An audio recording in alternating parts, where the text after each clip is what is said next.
Welcome to Park Circle. Grab your Bible, check out Numbers 33. Let's play around together.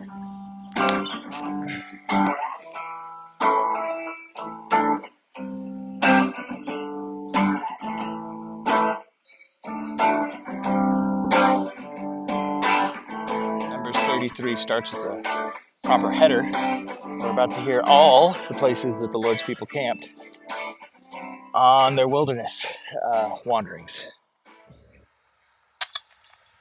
This particular account starts with their exit from Egypt under the leadership of Moses and Aaron. So low. They leave right after the Passover as the people of Egypt are burying their dead. In the Passover, the Lord put to death all the firstborn of Egypt, even as he also overthrew and humbled all of the Egyptian gods.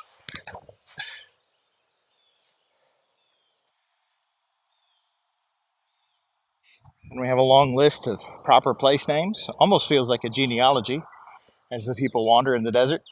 There's a couple of locations that get mentioned specifically. They walk through the Dead Sea, the death of Aaron, and the plains of Jordan.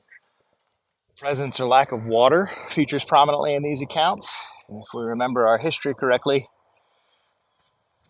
there were some pretty pivotal moments around whether or not the people trusted the Lord for water. We see that Aaron passes away in the 40th year, just 10 days shy of Passover, fulfilling the Lord's promise to make them wander for 40 years.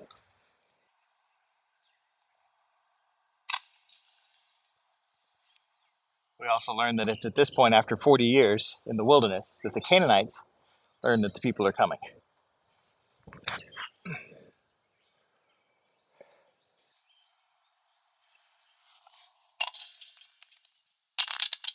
Once we clear all the, and then they camped at, the Lord gives them clear instructions about conquering the land. Specifically, they're to drive out all the people, destroy all their idols, and demolish all their places of worship.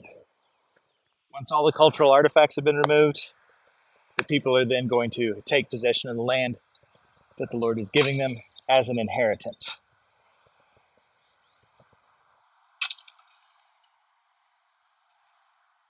Take that, elevated basket. Chapter finally ends with a very sobering warning. In the midst of all these reflections on how God has brought them through the wilderness and how the Lord is going to give them an inheritance, he says, if you leave the people in the land, there'll be a barb and a curse to you, and that the Lord will do exactly to them as he had planned to do to the inhabitants. The issue is, if any of the people or their idols remain, the people of Israel will be sorely tempted away from the Lord to sin. So where is Jesus in all of this? Well, the reminders are all over the place. First off, the Passover is a reminder that your options are to have Jesus die in your place or to die yourself. The Egyptians' firstborns died because they didn't trust the Lord and looked to the sacrificial lamb.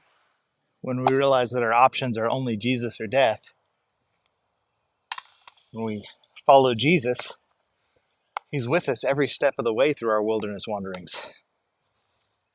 Remember the pillar of smoke by day and the pillar of fire by night that went with them and took them from camping site to camping site.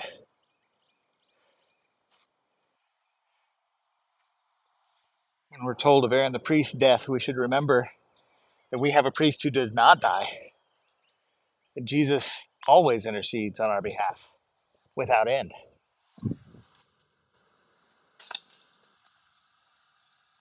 We can be confident, too, that the Lord will keep his promises, that he will bring us into the land and give us an inheritance. That land is the new heavens, the new earth. As the Lord has brought us out of sin and death, we can trust him as we put our own temptations to death. We should be driving out the sinful inhabitants, destroying our idols, demolishing their high places to worship the only true and living God. Let's rejoice in the Lord today, knowing that Christ keeps his promises, that he loves us, that he has purchased our freedom from sin, that he's leading us through the wilderness. We will enter into the promised land because of his faithfulness. See you next time.